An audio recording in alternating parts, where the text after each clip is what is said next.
E o tema que me foi proposto esta noite é: somos todos médiuns? Uma questão que já foi ventilada várias vezes, que já falámos diversas vezes, dentro da casa espírita, dentro de seminários, até em conversas com outros companheiros, relativamente a esse tema que, ao fim e ao cabo, é tão importante para nós espíritas, que temos uma certeza total acerca da vida para além da morte, da comunicabilidade dos espíritos e certamente também de tudo aquilo que serve da união entre um plano e o outro. E quando falamos de mediunidade, falamos sobre isso mesmo. Kardec chegou a dizer que os médiuns são o traço de união entre os espíritos desencarnados e os espíritos na carne, ou seja, os homens encarnados. Sendo que estes têm naturalmente que servir de veículo, assim se predisponham a tal, para a comunicação dos espíritos que se desejam então manifestar junto dos homens. Sob esse ponto de vista, e dito de uma forma como também encontramos no Livro dos Médiuns, livro absolutamente essencial e fundamental para qualquer estudo sobre a mediunidade, livro jamais ultrapassado, livro importante para definirmos mais ou menos as balizas do nosso intercâmbio com o mundo espiritual. Médiuns somos todos. Porque todos efetivamente sentimos, de uma forma ou de outra, a influência do mundo espiritual. Por vezes até em situações que não estaríamos à espera. Por vezes até em criaturas que não acreditam precisamente em espíritos e não acreditam na mediunidade, o que pode ser algo confusional. Mas todos nós o sentimos. Portanto, dessa forma, sobre esse ângulo, somos naturalmente todos médiuns. Agora, existe também um outro plano de compreensão desta definição, que é precisamente sobre um ângulo mais restrito. E sobre esse ângulo mais restrito, chamamos médiuns àqueles que têm, efetivamente, uma faculdade mais caracterizada, mais exuberante, mais ativa. Talvez até melhor este termo, mais ativa. Porque, efetivamente, já implica, de alguma forma, uma utilização dessa característica, porque a mediunidade é naturalmente uma característica, como temos outros, é uma faculdade que em si mesmo é neutra, contudo, foi-nos colocado na nossa programação reencarnatória com fins de progressão, com fins de evolução, com fins de auxílio, naturalmente, a nós próprios e aos outros. Portanto, apesar da mediunidade ser neutra sob o aspecto de que ela é uma característica, ela é naturalmente uma faculdade que surge connosco e à qual nós podemos, de alguma forma, usá-la de acordo com aquilo que são efetivamente os nossos objetivos, mas nunca nos esquecendo de que, de facto, ela é-nos proporcionada com um fim útil. Sempre com um fim útil. E esse fim útil, tantas e tantas vezes, nós, depois de reencarnarmos, acabamos por perder um bocadinho a noção da sua importância.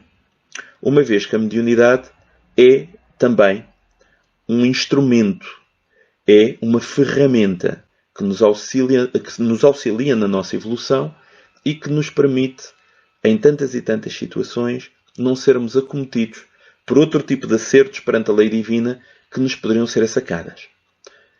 Ora, a moeda de troca, entre aspas, do universo é o amor, não é a dor, não é a provação, não é o sofrimento. Portanto, quando nós efetivamente temos a possibilidade de nos ajustarmos com a lei, prioritariamente, o que nos surge de forma imediata é o amor. Portanto, nós, perante os erros do passado, nós podemos sempre ressarcir-nos, reencaminhar-nos no sentido da nossa evolução através do amor. Apenas e só quando esse mecanismo do amor, de alguma forma, e por nossa decisão, não se cumpre, é interrompido, então sim temos que passar por provações, temos que passar por sofrimentos, temos que passar pela dor. Esse é, naturalmente, um mecanismo que se segue a essa mesma possibilidade e essa necessidade de nos reencontrarmos perante as leis divinas, principalmente junto da nossa própria consciência, que é efetivamente quem nos mais atormenta, uma vez que para Deus não há ofensas, naturalmente. Ele é o nosso Pai, Ele conhece-nos, Ele não se sente ofendido de forma alguma, mas nós, nessa progressão que fazemos relativamente à nossa evolução, a nossa consciência alerta-nos frequentemente quando acabamos por fazer alguma coisa que não seja a mais correta. E é aí que os alertas surgem e é aí que nós temos que nos começar a mexer para, de facto, acertarmos o passo e continuarmos na senda do bem. E é precisamente para isso que a mediunidade surge. A mediunidade surge precisamente para que o homem encarnado, para que o espírito encarnado, possa permanecer ligado aos planos superiores de uma forma mais ativa, de uma forma mais constante, promovendo em si próprio uma reforma no sentido de que pode compreender melhor a sua romagem ao longo da Terra, nesta vivência, uma vez que o abençoado esquecimento com que nós partimos para a reencarnação, para também podermos agir e não constantemente reagirmos àquilo que tínhamos feito nas experiências pregressas, mas a mediunidade permite-nos ter um laço de ligação ao mundo espiritual que nos vai alertando, que nos vai permitindo compreender mais e mais relativamente àquelas que são as nossas necessidades aqui neste plano. E que dizem respeito não só a nós, essencialmente nós, naturalmente, porque somos nós que vamos agir no mundo, mas com repercussões em todos aqueles à nossa volta. No nosso núcleo familiar, nos nossos amigos, naqueles que ainda não conseguimos chamar amigos, naqueles que ainda têm algum desafeto para connosco e com os quais nós também ainda temos algum desafeto, mas que através destes mecanismos nós podemos trazer uma nova luz sobre o problema. Naturalmente, a mediunidade busca, e nós devemos buscá-la, no sentido desta mesma progressão que estamos a falar, no sentido de beneficiarmos a nós e ao próximo. Contudo, por vezes acontece que não é bem isso que acontece. Mas pronto, isso vamos falar um bocadinho mais à frente.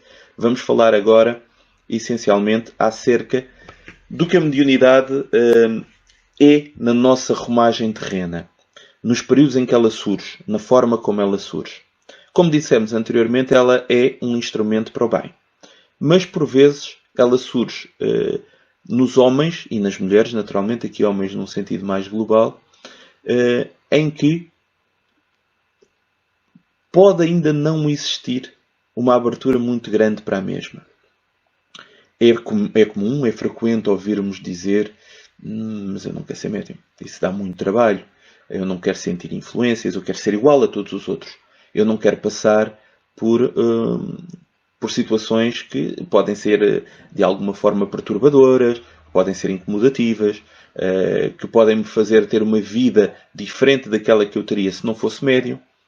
Isto já aconteceu a muita gente, acreditem. Há muita gente a querer olhar para o lado e dizer não, mediunidade não existe, isto é uma fantasia.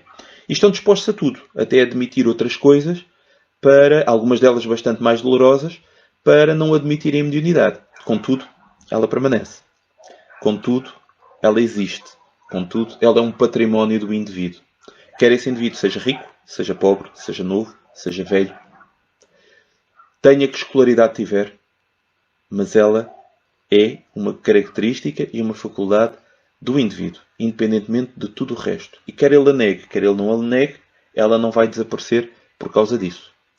E Manuel até chega a dizer, dando continuidade também a profecias do Velho Testamento, dizendo que a mediunidade é a luz que se derrama sobre toda a carne, não é? Como prometido pelo Divino Mestre no tempo do Consolador. O Consolador prometido que vivenciamos neste momento, não é? E principalmente numa fase tão perturbante e tão inquietante como aquela que agora vivenciamos, em que somos mais chamados para dentro de nós mesmos, somos mais convocados a analisar-nos e a analisar aquilo que temos vindo a fazer na nossa encarnação, já que estamos obrigados, entre aspas, a passar mais tempo connosco mesmos. Portanto, se antes estávamos fora de casa, uns mais do que outros, naturalmente, vivendo o beliço do dia-a-dia, olhando para a vida de uma forma mais rápida, pensando constantemente acerca das coisas que iríamos fazer o amanhã, o depois do amanhã, e pouco avaliávamos aquilo que teria sido a nossa a nossa reencarnação até o presente, neste momento nós somos convocados a prestar atenção aos nossos passos, à forma como nos temos comportado,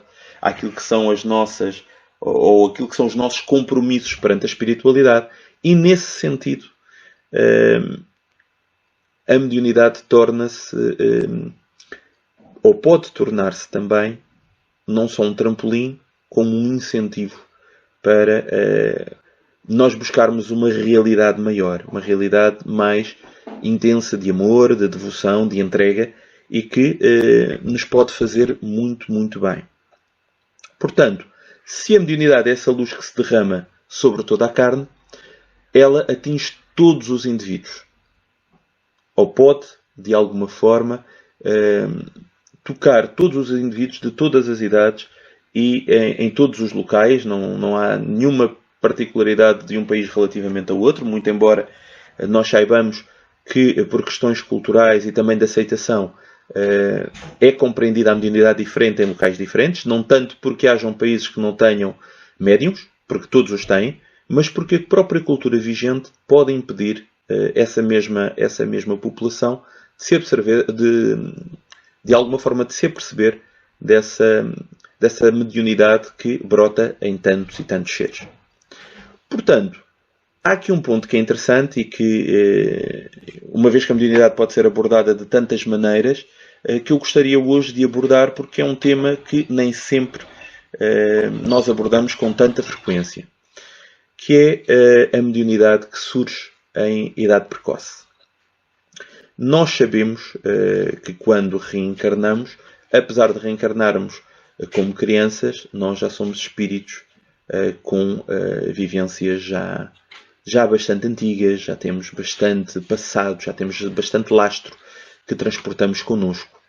E quando reencarnamos uma vez mais, todo esse património adquirido acompanha-nos para esta encarnação. E ao isso acontecer, nós, ao reencarnarmos, não deixamos de ser o mesmo ser que havíamos sido até agora. Mudamos efetivamente de roupagem, mudamos de alguma forma, podemos trocar de sexo, podemos trocar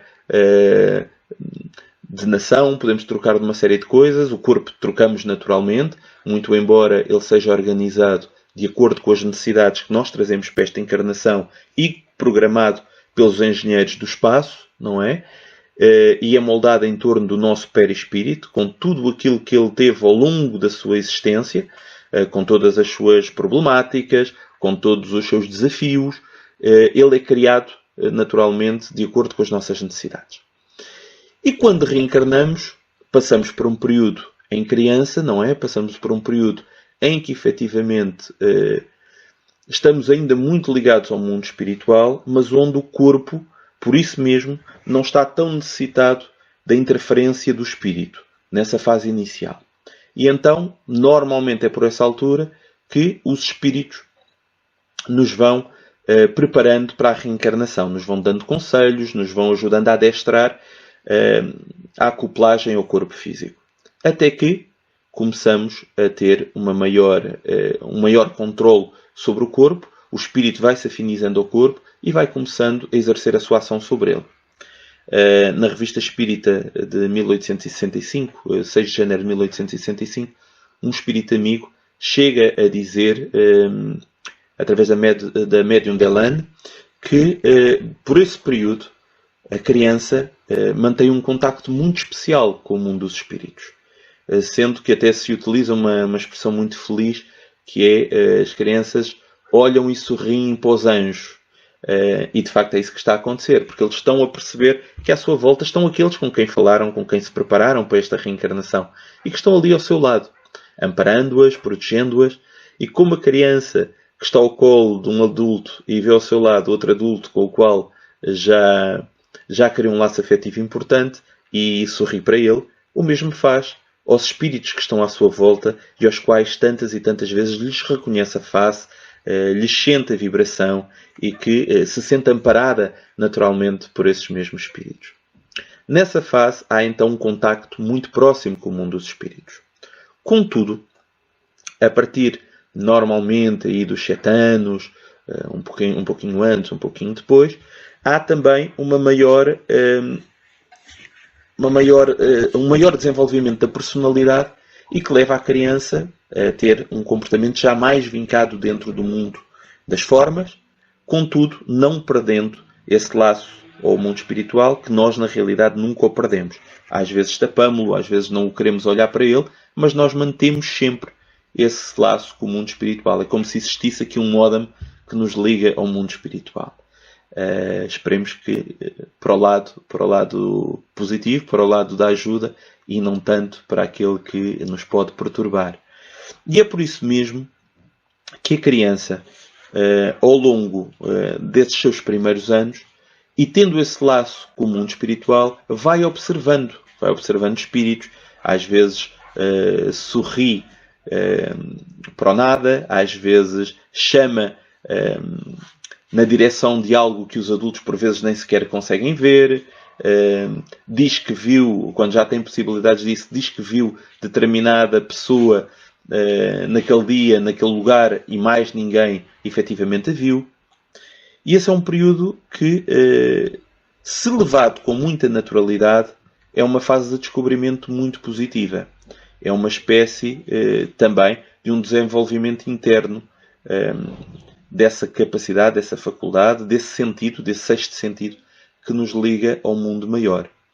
Contudo, por isso também é muito importante para os pais, principalmente para os pais que têm um conhecimento sobre a espiritualidade, que compreendem esse fenómeno que é a mediunidade, ajudarem a criança a ultrapassar qualquer tipo de perturbação que venha a acontecer, ajudando-a a entender de que, de facto, não existe nada de mal com ela, que ela não está a passar por nenhum tipo de problema, mas que acontecem naturalmente algumas ligações com o mundo espiritual. Portanto, é necessário que se faça uma educação mediúnica. E essa educação mediúnica que passa naturalmente por um adestramento intelectual da criança ao longo do tempo, naturalmente, e adequada ao seu escalão etário, à sua faixa etária, que a possa ajudar a lidar com essa mesma situação. Coisa bem diferente é um desenvolvimento mediúnico prático, que isso, como nos diz também o Livro dos Médiuns, no item 221, é de evitar. Porquê? Porque nessas idades existe naturalmente uma força nervosa muito grande, existe uma sobreexcitação natural do próprio desenvolvimento psicomotor da criança e que pode levar a que haja uma aumentação muito grande dessa imaginação e que possa levar até a momentos de alguma perturbação. E isso, de facto, não é de forma nenhuma positivo, porque pode levar a traumas que depois são trazidos para a idade adulta e que levam, por vezes, até a uma evitação depois do próprio fenómeno mediúnico. Portanto, uma coisa é educar, mediunicamente, é ajudar a criança a entender o que é que se está a passar, que ela não está louca, que não está a acontecer nada de mal com ela, que não há razão para ter medos, se efetivamente essa situação se colocar, ou deixá-la vivenciar essa experiência da forma mais natural possível, que vai fazer parte do seu património, que ela depois vai se esquecer a maior parte das vezes, surgindo depois mais à frente como então um fenómeno já mais caracterizado e acompanhando também uma evolução psicomotora já mais avançada, digamos assim, e que permite então lidar com esse fenómeno de outras maneiras. Nem todos nós, naturalmente, somos um Chico Xavier, nem todos nós somos um Divaldo Pereira Franco, que nas suas fases iniciais, enquanto crianças, viam com uma facilidade incrível presenças espirituais sem entrarem em desequilíbrio, não é? Portanto, elas viam-nas, apesar de existirem pessoas à sua volta, de existirem adultos e crianças que lhes negavam essa experiência, que lhes diziam que aquilo estava apenas na sua cabeça, estava apenas na sua imaginação, mas, efetivamente, o seu cabedal espiritual já era, de tal forma evoluído, já era de tal forma desenvolvido, que passavam por essas situações sem o desequilíbrio, sem passarem por situações perturbadoras. Mas nem todos os casos são assim.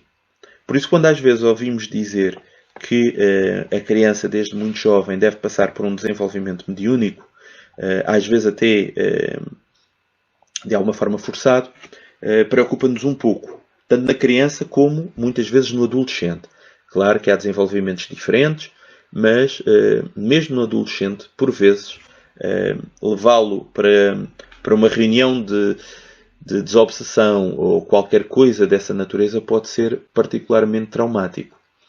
Não é necessário que todas as casas espíritas tenham psicólogos ou psiquiatras que possam, de alguma forma, avaliar o que está a ocorrer com esse jovem e que, por vezes, tem a ver com outras coisas que não sejam mediunidade. Podem existir naturalmente neuroses, podem existir problemas de índole mais emocional ou psicológico e que, de alguma forma, possam estar a ser entendidos como fenómenos mediúnicos e forçar-se, de alguma forma, esse intercâmbio. Não é de todo o caminho a seguir. A não ser em situações muito especiais onde, efetivamente, os benefícios sejam bastante maiores do que os riscos. Mas, regra geral, o que se deve passar é, efetivamente, por uma fase de educação da mediunidade. E quando falamos dessa fase de educação da mediunidade, podemos falar de 3 fases que, de alguma forma, são todas elas muito importantes, mas distintas. A fase do desenvolvimento mediúnico passa por uma fase intelectual, naturalmente com leituras, com conhecimentos, com integração dentro daquilo que são as pedras basilares da doutrina espírita. Neste caso, estamos a falar da mediunidade dentro do contexto espírita, porque estamos a falar para espíritas, naturalmente.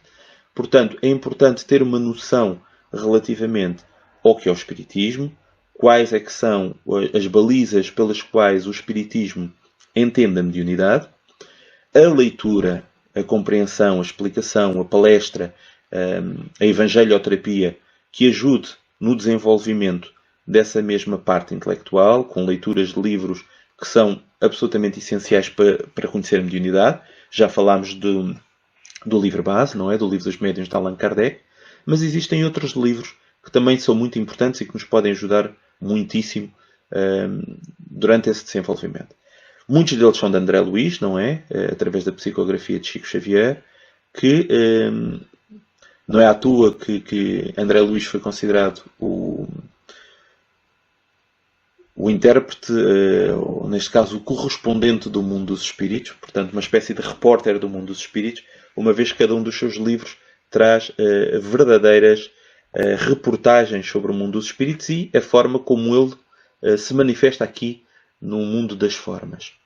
Livros como Os Missionários da Luz, Mensageiros, Nos Domínios da Mediunidade, Ação e Reação, o Desobsessão também por outras razões, são livros absolutamente essenciais na leitura e na preparação do médium, que, tendo conhecimento dessas mesmas situações que são reais e concretas, apesar dos nomes estarem escondidos por razões de privacidade natural, mas são histórias reais, com pessoas reais, e que André Luiz as coloca bem claras, para que todos nós as possamos entender.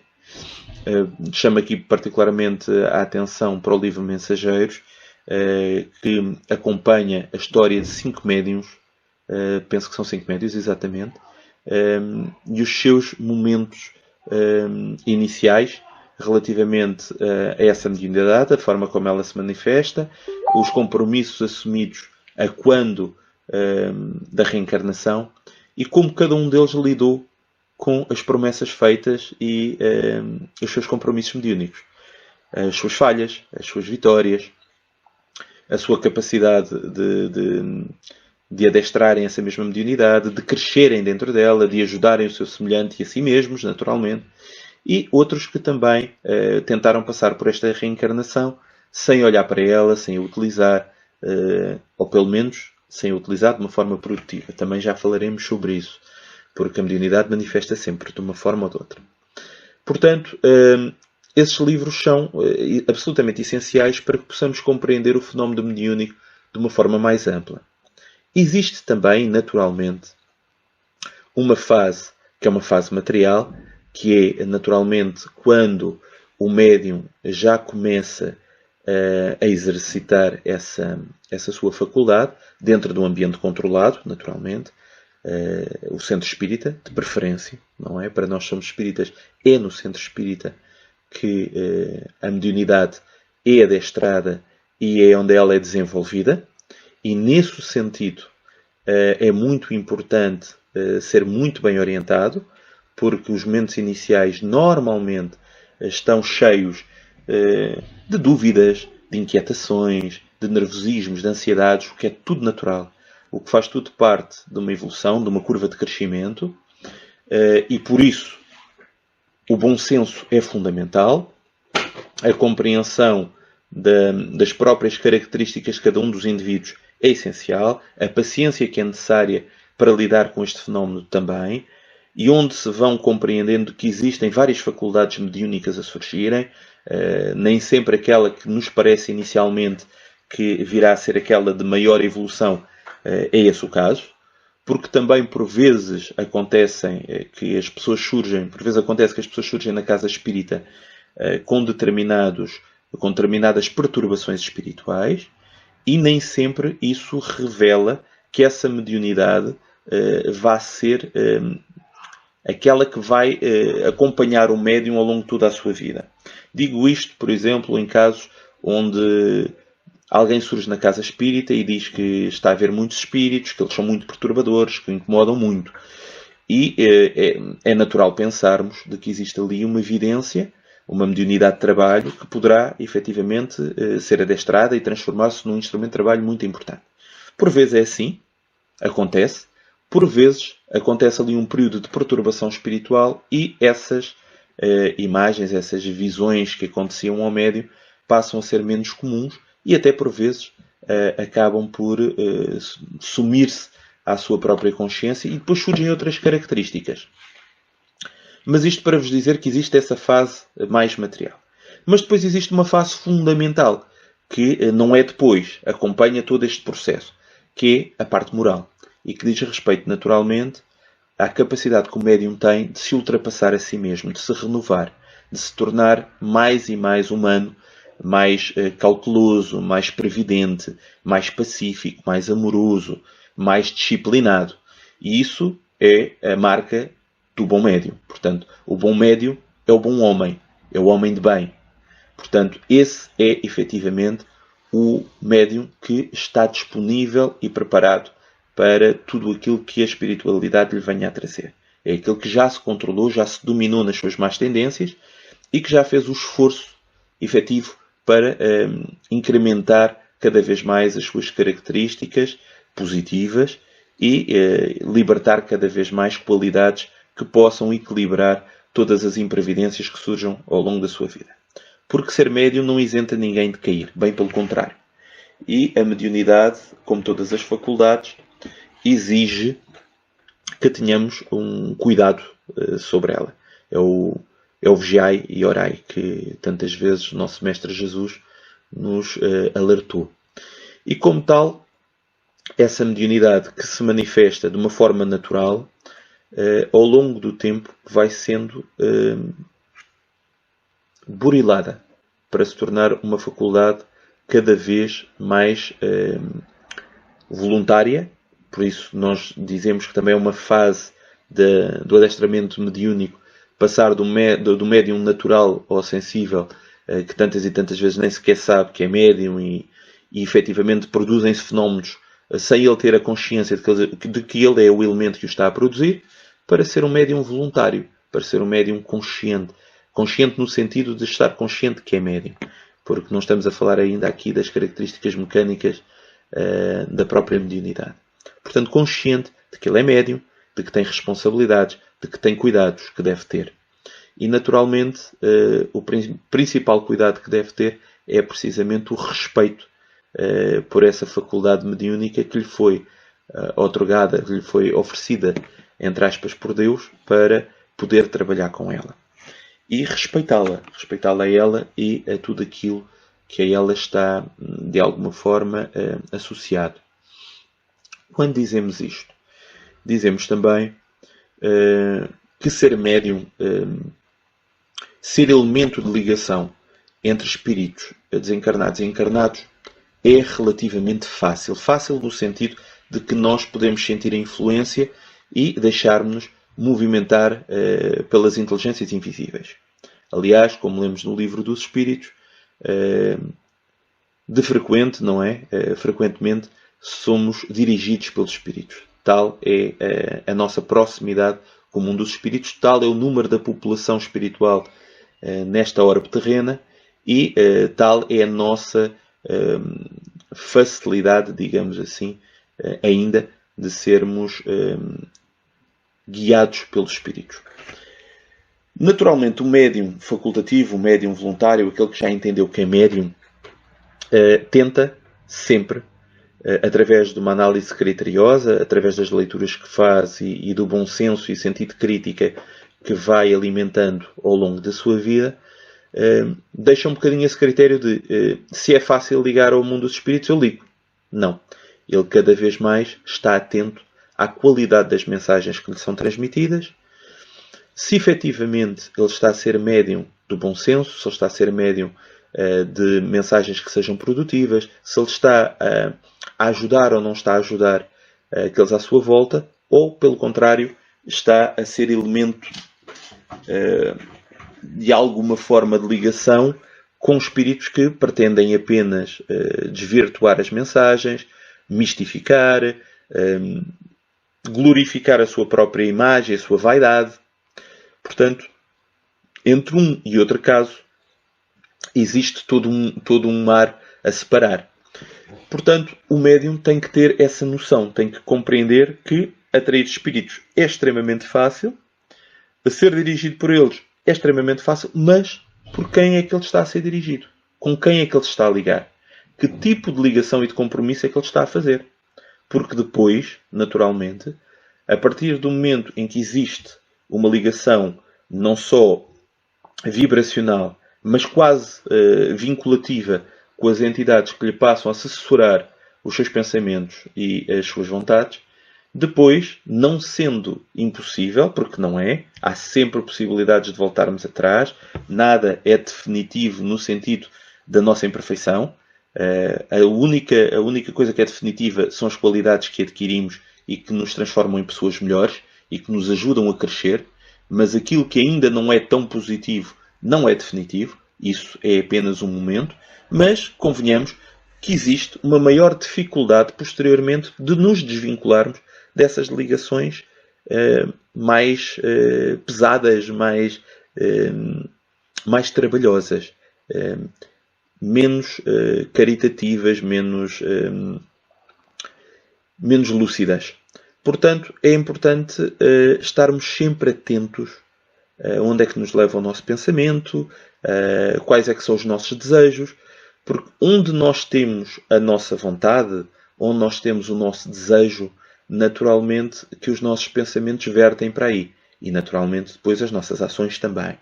Portanto, onde guardamos o nosso tesouro, nós guardamos também o nosso coração. Onde nós guardamos o nosso coração, guardamos também o nosso tesouro. E isso movimenta-nos ao longo de toda a nossa vida. Portanto, sendo nesse caso, e como dissemos inicialmente, a mediunidade uma faculdade neutra, ainda que nos tenha sido colocada enquanto instrumento de trabalho, os nossos pensamentos, as nossas vontades, vão ajudar a compreender quem é que estará à nossa volta. Porque se nós quisermos verdadeiramente ajudar o nosso próximo, nós seremos, sem dúvida nenhuma, amparados por espíritos que nos vão ajudar a cumprir esse desidrato. Mas se, por outro lado, também o desejarmos prejudicar o outro, ser elementos perturbadores, se quisermos ser os críticos, os críticos julgadores, fazendo julgamentos condenatórios dos outros indivíduos, se quisermos ser médiuns da perturbação, nós também o seremos. E não deixaremos de ser médiuns por causa disso. Teremos, naturalmente, um caminho diferente. Teremos, naturalmente, um equilíbrio diferente. Teremos também, naturalmente, uma disponibilidade diferente para depois fazermos uma ligação aos planos superiores que efetivamente esse é que nos podem ajudar e que nos podem ajudar a desenvolver as nossas capacidades, mas também nos podem ajudar a desenvolver o nosso caminho. O nosso caminho que ainda não está feito, nós ainda temos muitas reencarnações pela frente e às vezes temos aquela ideia de dizer, reencarnacionistas que somos, se eu não faço agora, eu faço para a próxima. É verdade que sim, não há dúvida a esse respeito. Agora, as condições em que o fazemos é que podem ser diferentes. Se neste momento estamos bem, se somos criaturas que estamos muito felizes e sentimos muito bem connosco próprios e não temos problemas nenhuns, ótimo. Agora, se temos sofrimentos na nossa vida, se nós temos dores na nossa vida, se nós temos inquietações na nossa vida, se nós entendemos a nossa vida como algo que ainda não nos traz a gratificação e a pacificação do nosso coração, então aí talvez seja de pensar que devemos ir já fazendo o nosso caminho e ir preparando as coisas já. Porque ainda temos tempo para isso. Ainda temos possibilidade para isso. Nunca é tarde. E a mediunidade pode nos ajudar e muito a evitar problemas no futuro. Problemas que podem passar pela nossa saúde, pelo nosso foro psicológico, físico, etc. A mediunidade pode nos ajudar a cumprir com as nossas obrigações reencarnatórias, a sermos elementos do auxílio e não só isso. Quando o médium auxilia, o médium é o primeiro a ser beneficiado. Por isso é dito por tantos médiuns que após o seu trabalho dentro da casa espírita, depois do seu trabalho de auxílio, saem muito melhores do que entraram. Por várias razões.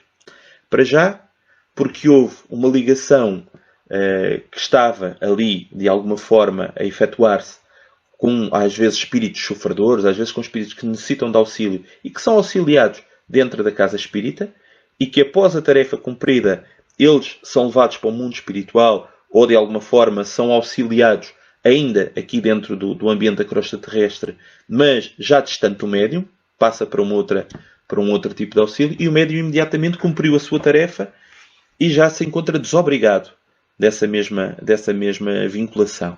E, por outro lado, por ter recebido os inflúvios salutares do mundo espiritual, sente-se melhor. Já para não dizer que também sente aquela volúpia de fazer o bem, que nos é falado no Evangelho segundo o Espiritismo, ou saber que de alguma forma ajudou o seu semelhante. Hoje foi ele, amanhã poderemos ser nós. Porque os médiuns espíritas também desencarnam e também vão para o mundo espiritual. E nem todos vão com asas, não é? Muitos deles vão efetivamente com problemáticas muito, muito complicadas. E, quem sabe, da próxima vez podemos ser nós a precisar do médium espírita ali dentro da sala de desobsessão auxiliar-nos a nós também. Porque no fenómeno da psicofonia, no fenómeno da psicografia também um pouco, acontece uma espécie de reencarnação, não é? Portanto, o espírito volta à carne. Não a reencarnação que falamos, normalmente, mas há um contacto com a carne. Há um choque anímico necessário, tantas vezes necessário, para um reajuste, para uma noção mais clara do que aconteceu ao ser. Portanto, no meio deste intercâmbio mediúnico, e que acontecem tantos e tantos fenómenos, alguns de natureza muito, muito física, alguns deles de natureza mais psicológica, com mudanças de estados de consciência, com fenómenos que por vezes sensibilizam até o próprio corpo físico, porque nós temos de ter a noção de que no mundo espiritual os espíritos vibram numa vibração diferente dos encarnados. O nosso corpo denso, o nosso corpo físico, leva-nos a vibrar de uma forma distinta daqueles que estão despojados do corpo físico. E então, para que o fenómeno mediúnico venha a ocorrer, acontecem fenómenos de aceleração do próprio organismo que, por vezes, nos geram muita ansiedade, que, por vezes, dão-nos uma sensação de oclusão auditiva, uma sudorese, uma transpiração, que às vezes até podemos, em alguns momentos, confundir um bocadinho com uma crise de pânico. Mas que, após o acoplamento ocorrer e o fenómeno mediúnico ocorrer, ele desaparece por si mesmo. Portanto, é um fenómeno rígido, é um fenómeno positivo, é um fenómeno que, após ocorrer, o indivíduo se sente muito bem, sente-se muito melhor do que anteriormente. O que não acontece, por exemplo, com as crises de pânico que falávamos anteriormente e com outros processos ansiogénicos que por vezes ocorrem no nosso dia a dia. Portanto, a mediunidade é, sem dúvida nenhuma, um instrumento de trabalho, é um instrumento de auxílio, é uma dádiva amorosa que nos é colocada à frente para a nossa evolução e para a evolução dos outros à nossa volta. Quantas e quantas vezes nós auxiliamos aqueles nossos companheiros do passado, a quem trouxemos prejuízo, a quem provocámos por vezes situações muito complicadas e que não se esquecem disso e que continuam connosco. Mas através da mediunidade e através da nossa evolução, através do seu testemunho de que nós somos pessoas diferentes e que tentamos ajudá-los também a eles e aos outros, não se dão às vezes desvinculações negativas para passar a haver vinculações positivas. É importante lembrar Ivone Amaral Pereira, também aqui, quando ela se refere, penso que é... Não sei se... Não é. Acho que é nas Memórias da Mediunidade, onde ela afirma uma coisa muito interessante, que aqueles obsessores iniciais, ao longo do caminho, tornaram-se alguns dos seus melhores amigos, porque foram crescendo com ela, porque foram evoluindo com ela, porque foram compreendendo a realidade e também entendendo a sua própria evolução e cresceram com ela. E isso é algo extraordinariamente interessante e importante. Que a mediunidade sirva também de elemento de progresso coletivo, não apenas individual. Nós vemos isso agora. Nós vemos isso, como falávamos há pouco, nestes momentos de profunda perturbação a nível mundial, com muitos medos, com muitas inquietações, com muita perturbação. Muita perturbação. Mas onde também existem oportunidades de recompormos a nossa vida, de reavaliarmos a nossa vida, de reajustarmos a nossa vida. E para aqueles que conseguiram, ao longo deste tempo, fazer um recolhimento interior, fazer uma avaliação mais distanciada da inquietação, da ansiedade, e que, de facto, avaliaram isso de uma forma tranquila, pacífica, e tendo a noção de que Deus está ao comando, houve, sem dúvida nenhuma, com certeza, progressos muito grandes feitos ao nível da avaliação da própria vida, daquilo que foi feito até agora, da compreensão de quais são as nossas prioridades, das nossas necessidades enquanto criaturas que estamos em crescimento e que crescemos todos os dias um bocadinho em direção ao Pai, no entendimento dos nossos compromissos reencarnatórios, que mesmo às vezes sendo espíritas nós nos esquecemos com tanta frequência. O Chico, a determinada altura, disse uma frase como esta: os espíritas estão a desencarnar mal.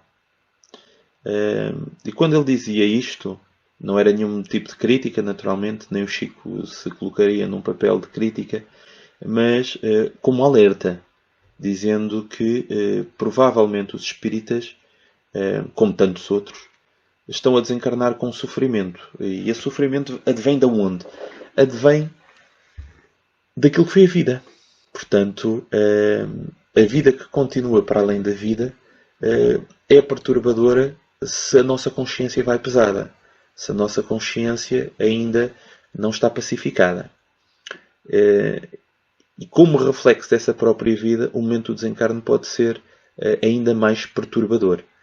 Portanto, compete-nos a nós, pelo menos se desejamos ter boas vidas e boas mortes, no sentido de desencarnarmos bem para continuarmos na vida, que acertemos contas com a nossa consciência. Porque falamos muito em perdão, porque falamos muito na necessidade de perdoarmos para podermos avançar.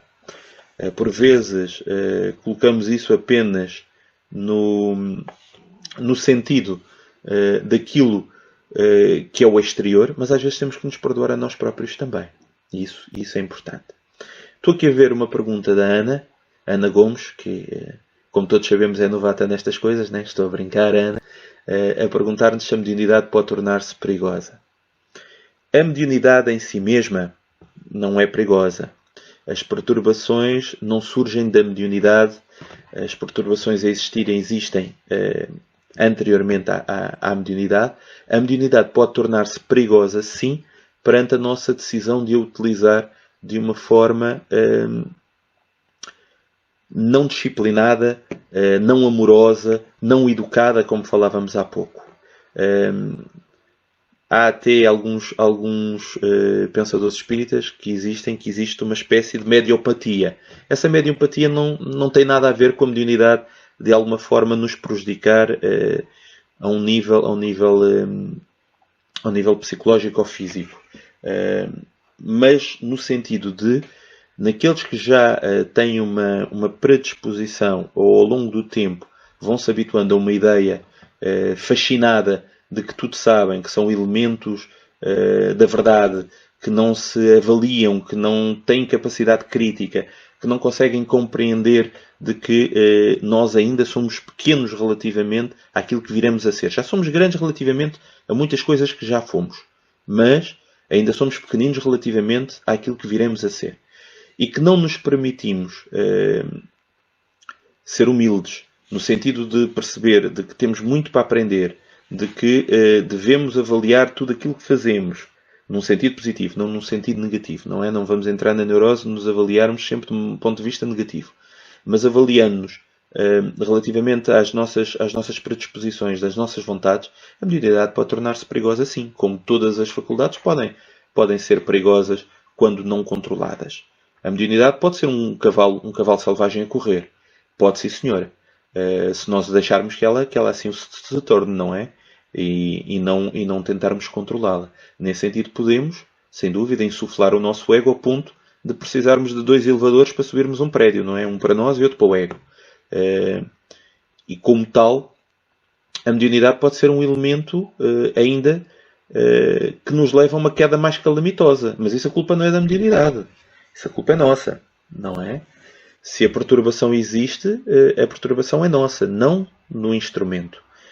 Agora, se já somos predispostos a sermos megalómanos, a vermos a vida de um ponto de vista muito egoístico ou muito egocêntrico, a mediunidade pode nos levar a isso, pode nos insuflar ainda mais o ego, pode nos levar à perturbação, sim, quando nos deixamos envolver por entidades que não visam o bem-estar da humanidade, com certeza que sim. Seremos levados por caminhos mais perturbadores, poderemos cair em desequilíbrios que podem ser perigosos.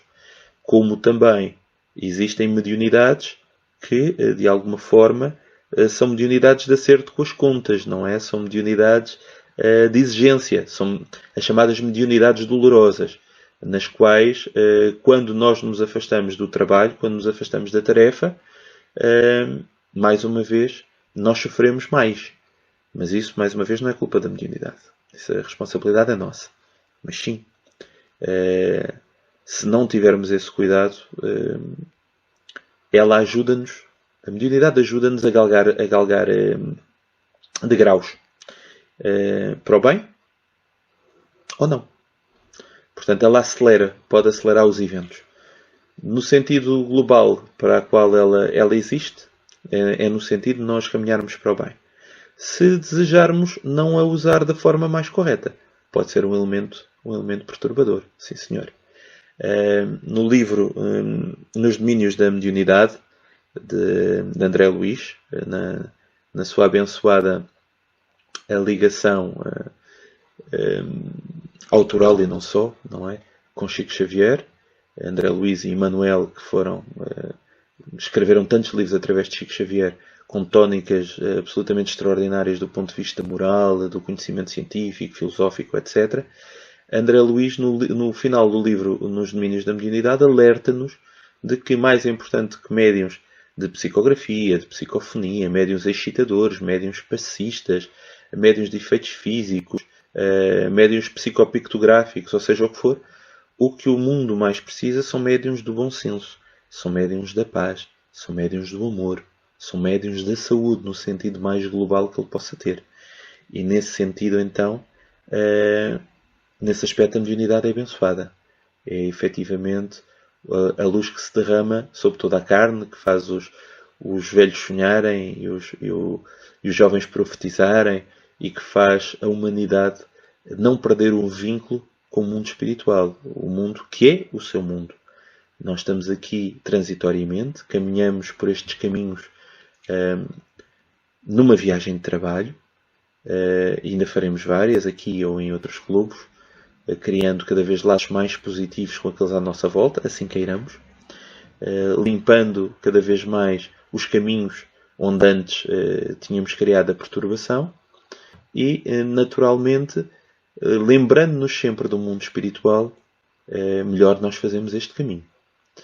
Não nos esquecendo nunca também desse grande momento magnífico, que é efetivamente quando à noite nós nos entregamos ao sono e que tantas e tantas vezes são viagens à nossa casa espiritual, para aurir ambientes diferentes, para buscarmos forças, para nos fortalecermos na nossa caminhada terrena, não é? Essa mediunidade onírica, essa possibilidade de nos ligarmos ao plano espiritual que tanto nos beneficia.